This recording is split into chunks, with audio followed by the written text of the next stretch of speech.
పూరా లోకల్. 10 ఏళ్లు తెలంగాణ గడ్డని పాలించిన బీఆర్ఎస్ పార్టీలో ఏం జరుగుతుందో ఎవరికీ అర్థం కావడం లేదు. 2024 ఎన్నికలతో బీఆర్ఎస్ కు పరిచయమైన ఓటమి అప్పటి నుండి ఏదో ఒక రూపంలో వారిని పలకరిస్తూనే ఉంది.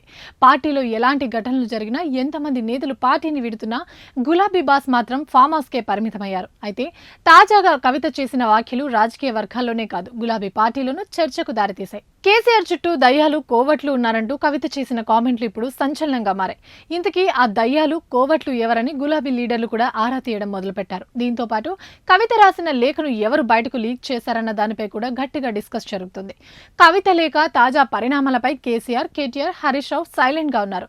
కనీసం పెదవి కూడా విప్పకపోవడం గమనార్హం. కవిత తన తండ్రి కేసీఆర్ కు లేఖ రాసి 2 వారాలవుతున్నా ఇన్నాళ్లు గుట్టుగానే ఉంది. ఇప్పుడు బయటకు లీక్ అయింది. దీంతో పార్టీలో ఏదో జరుగుతుందన్న talk జోరందుకుంది.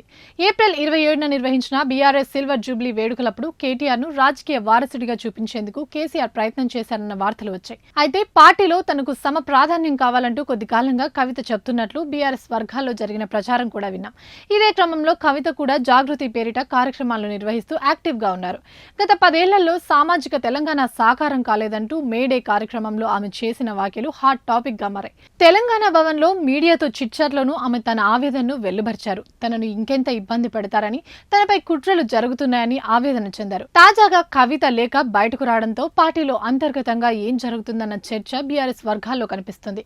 Party silver Jubilee వేడుకలపై feedback ఇస్తూ కవిత ఈ నెల 2న కేసీఆర్ కు లేఖ రాశారు. అందులో పాజిటివ్ తో పాటు నెగిటివ్ అంశాలను కూడా ప్రస్తావించారు. ఇంతకీ కవిత లేఖలో ఏం రాసింది? అంతలా సంచలనం కావడానికి లేఖలో అంత విషయం ఏముందో చూద్దాం.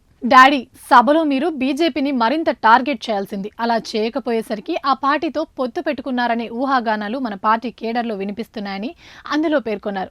అయితే ఆ లేఖ తానే రాశానని హైదరాబాద్కు రాగానే కవిత క్లారిటీ ఇచ్చారు. కవిత రాసిన లేఖ ఎలా బయటకు వచ్చిందో ఆలోచించాల్సిన అవసరం ఉందని, తన తండ్రికి రాసిన లేఖకే ప్రైవసీ లేకపోతే పార్టీలోని ఇతరుల పరిస్థితి ఏంటని ఆమె ప్రశ్నించారు. కేసీఆర్ చుట్టూ దయ్యాలున్నాయని, కోవట్లను పక్కన పెట్టాలని అన్నారు. ఈ వ్యాఖ్యలు బీఆర్ఎస్ లో మసలం ముదురుతుందనడానికి నిదర్శనమని పొలిటికల్ సర్కిల్లో చర్చ నడుస్తుంది.